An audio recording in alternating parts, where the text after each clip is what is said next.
आया था, कहा गया था वो पानी पीने। बच्चा नहीं था। मैं बहुत दिनों से मीडिया को समझा रहा हूँ, यहाँ ये 15-15 साल के अपराधी हैं, ये बच्चे नहीं हैं। ये बहुत जहरीले अपराधी हैं, इन्हें बच्चा मत कहो। जब कोई इसे कहता ना बच्चा था, मुझे इतना अफसोस आप लोगों की अज्ञानता पे होता कि मैं आपको बता नहीं सकता। वो बच्चा नहीं था, वो अपराधी था। लेकिन 15 साल उसकी उम्र थी, नाबालिग था, बच्चा ही कहेंगे उसे। और जिसने निर्भया का रेप किया था और निर्भया जिसके कारण मरी, वो क्या था?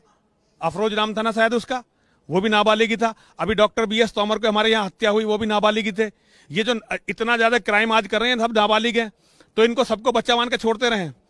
आज कानून में संशोधन की जरूरत है। मुसलमान के लिए 11 साल के बाद का अपराधी मानना चाहिए।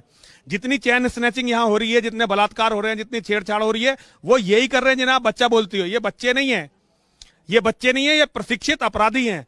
एक युद्ध चल रहा है यहाँ पे, हम लोगों के खिलाफ एक युद्ध चल रहा है जिसे हिंदू मानना नहीं चाहता, लेकिन सत्य तो ये है कि इस युद्ध के ये युद्ध अपराधी हैं। लेकिन गलती क्या थी? कहा तो ये गया कि सिर्फ पानी पीने के लिए आया था। कहा ना, उसने जब वो पकड़ लिया सरंगी यादव ने, सरंगी को समझ में नहीं है कि मामला क्या है। वो असल में ऊपर सोया हुआ था, उसको समझ में नहीं आया कि मामला क्या है। जब शोर मचा, उसने बेसिकली क्या किया था, उसने सतलिंगेश्वर महादेव पे पेशाब किया था, और इसलिए झगड़ा हुआ है सारा।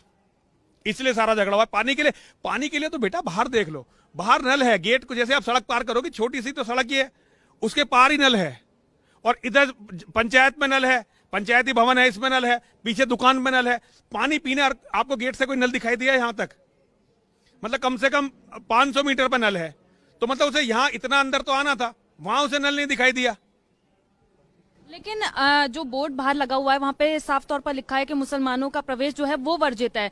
ऐसा क्यों? लेकिन देखिए, हमारे सरकार या फिर कहीं भी नहीं कहा जाता कि अगर आप मुसलमान हैं, अगर आपकी इच्छा है तो आप मंदिर में जा सकते हैं, कोई आपको फोर्स नहीं कर सकता, कोई आपको जबरदस्ती नहीं भेज सकता।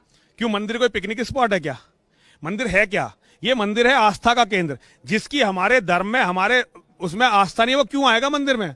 जो कारण थे वो तो छोड़ो, लेकिन तुम मुझे लॉजिकल ये बताओ कि जिसकी हमारे धर्म में आस्था नहीं, वो अपने भगवान के सिवा किसी, उनका कोई अल्लाह है, उसके सिवा किसी को मानते नहीं, जिसकी मूर्तियों से तोड़ते हैं, मूर्तियों पे पेशाब करते हैं, हमारी बेटियों को शिकार मानते हैं, वो हमारे मंदिर में क्यों आएंगे? मुझे ये बता दो बेटा, क्यों कोई जबरदस्ती है कि मंदिर में ही जाना? अपनी मस्जिदें इतनी सारी बना ली है, यहाँ 50 मस्जिदें हैं चारों तरफ, 50 मस्जिद मदरसे हैं, उनमें क्यों नहीं चले जाते? यहीं आने की क्या जिद है? इसी मंदिर में आने की क्या जिद है? लेकिन आप जैसे कह रहे हैं कि घटना ये थी कि उसने शिवलिंग पर पेशाब कर दिया था, लेकिन अगर मान लीजिए वो पानी पीने के लिए ही आता मंदिर में, फिर भी उसे प्रवेश नहीं मिलता? नहीं, लेकिन पीटा नहीं जाता। अगर पानी पीने के लिए आता तो हम उससे कह देते, भाई चला जा, तुझे यहाँ पानी नहीं मिलने वाला। इस मंदिर में पानी मुसलमानों के लिए नहीं है। इस मंदिर का कोई चीज मुसलमानों के लिए, हाँ चुरा लेते हैं, वो डकैती डालते हैं। 4 बार इस मंदिर में डकैती डली है, वो होता है। वो जबरदस्ती चाहे हमें मार भी दें, वो तो एक अलग बात है, लेकिन हमारी इच्छा से हम मुसलमानों को यहाँ एक बूंद पानी नहीं देते भाई, नहीं देते। और हम नहीं चाहते कि वो यहाँ पे आए। लेकिन जिस तरह से इस पूरी घटना की वीडियो बनाई गई है और वो वायरल भी हो रही है वीडियो, बुरी तरीके से उस बच्चे को पीटा जा रहा है, तो कहीं ना कहीं आपको ये नहीं देखे बिल्कुल इस्लाम के जिहादी जो कत्ल करते हैं हमारे बच्चों को, तुमने जो है सचिन की लाश नहीं देखी, सचिन गौरव की लाश नहीं देखी, वो भी तो बच्चे थे, उनसे कोई सिंपैथी नहीं है। और 5 लोग अभी जो यहाँ गाजियाबाद में मारे हैं, गोविंदपुरम के बराबर में, उनकी लाश नहीं देखी, जो गर्दन काट के हलाल करे गए हैं। बेटा वो बच्चे नहीं थे क्या? वो तो 9-9 साल के थे, 7 साल के थे, और घर में घुस के कत्ल करे गए हैं। उनको नहीं दिखाई दे रहा किसी को? ये बड़ा दिखाई दे रहा है।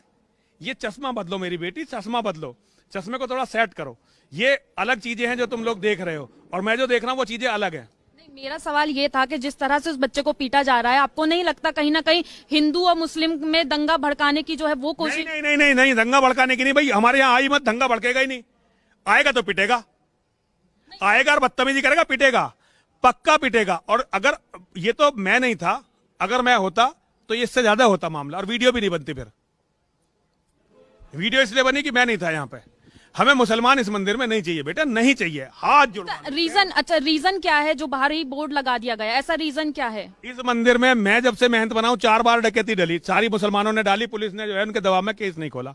इस मंदिर में जितनी चोरी हुई वो मुसलमानों ने करी, पुलिस केस नहीं खोलती। इस मंदिर में रोज मुसलमान हमारी देव प्रतिमाओं को दूषित करते हैं, पुलिस जो है उनको कुछ नहीं कहती। इससे भी बड़ी जो सबसे बुरी बात है, इस मंदिर में मुसलमान हमारी बेटियों का शिकार करने के लिए आते हैं और पुलिस उन्हें कुछ नहीं कहती। ये मुझे नहीं चाहिए भाई, मुझे नहीं चाहिए भाई। लेकिन अगर मान लीजिए अगर आगे फ्यूचर में किसी को भी प्यास लगेगी, वो पानी पीने के लिए, सही में पानी पीने के लिए आएगा, तो भी नहीं आ सकता? नहीं, हम उसे कहेंगे बाहर न ले भैया, जाके वहां मर। हमारे यहाँ क्यों आ रहा है? तू बाहर जाके नल से पानी पी ले, और नल से हम उसे और 2-4 नल और बता देंगे। मैं लड़कों को आप पहचानेंगे किस तरह से? मान लीजिए जरूरी नहीं है अगर एक मुस्लिम है तो वो टोपी लगा के ही मंदिर में एंट्री करेगा। मान ली नहीं, अगर पता चला कि ये मुसलमान है तब की बात है, अगर पता नहीं चला तो कोई बात नहीं। पता चला, उसने दिखाना चाहा कि मुसलमान हूं, और वो मुसलमान बेटा यहाँ दिखाते हैं कि वो मुसलमान है। वो हमारी बेटियों से पिछली बार जो है असलम विधायक के लड़के को यहाँ पीटा गया था इस मंदिर में, जो सबसे ज्यादा हमारे खिलाफ बयानबाजी कर रहा है ना, इसी मंदिर में असलम विधायक जो इसका लड़का आया था और उसने मेरी एक बेटी के साथ बदतमीजी करी थी और फिर हुल दी थी कि मैं असलम विधायक का लड़का हूं, और उसको पीटा गया था यहाँ पे। तो बेटा ये तो होगा ही। हमारी बेटियां क्या, उनके मतलब अपने जान और माल की हिफाजत की रक्षा करने का अधिकार संविधान देता है। तो क्या ये केवल मुसलमानों के लिए है, हमारे लिए नहीं है ये अधिकार? या 14 साल का लड़का आके अगर मुझे गोली मार जाए तो क्या मैं इसलिए कि वो बच्चा है तुम्हारे हिसाब से मैं उसे गोली मारने दूं कि भाई आ जा तू तो बच्चा है बेटा मार गोली मुझे? 14 साल के लड़के हैं जब बलात्कार करते हैं, मैं अपनी बेटियों के बलात्कार होने दूं बेटा? ये बताओ। आप जिस तरह से कह रहे हैं कि लड़कियों का शिकार करने के लिए जो लड़के मुस्लिम लड़के वो इस मंदिर में आते हैं, तो फिर क्यों सुरक्षा के इंतजाम जो हैं वो नहीं किए जा सकते? सुरक्षा का सबसे बड़ा इंतजाम तो ये है कि मुसलमान आवे ही ना। सबसे बड़ा इंतजाम तो ये है कि मुसलमान इस मंदिर में ना आए, ये सबसे बड़ा इंतजाम है। आ गए तो भैया उन्हें निकाल दो बाहर। ये है, यही तो कर रहे हैं। सुरक्षा का इंतजाम तो है ये। देखिए, आप कह रहे हैं कि मुसलमान जो है लड़कियों का बलात्कार करते हैं, लेकिन जरूरी तो नहीं है कि एक मुसलमान ही होगा तो ही वो बलात्कार करेगा किसी लड़की का। हिंदू लड़के भी आजकल जो है बलात्कार करते हैं। हिंदू लड़के बलात्कार करते हैं, लेकिन उनकी कोई किताब नहीं कहती, उनका धर्म नहीं कहता। मुसलमान लड़के बलात्कार इसलिए करते हैं कि उनके ने उन्हें यह सिखाया है। मेरे भगवान ने बलात्कार नहीं सिखाया। एक किताब दिखा दो, एक किताब मेरी बेटी दिखा दो हिंदू धर्म की जो बलात्कार सिखाती हो। तो हिंदू जो बलात्कार कर रहा है, अच्छा एक सबसे बड़ी बात जिसका मुझे सबसे ज्यादा टीस है, हिंदू कोई भी हिंदू हो, मान लो तुम्हारा कोई छोटा भाई है, अगर वो किसी लड़की को छेड़ता है और मैं शिकायत लेके तुम्हारे पिताजी के पास जाता हूं, तुम्हारे पिताजी क्या करेंगे? वो ये भी नहीं देखेंगे कि शिकायत सच्ची है या झूठी है, वो तुम्हारे भाई को डांटेंगे, उसे मारेंगे। एक हिंदू ये करता है।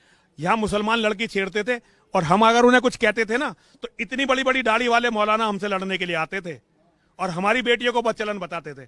तुम्हारा लड़का आके हमारे मंदिर में लड़की छेड़ रहा है और तुम हमारी बेटियों पर टीका टिप्पणी कर रहे हो। ऐसा सहन करने के लिए मैं यहां नहीं बैठा हूं।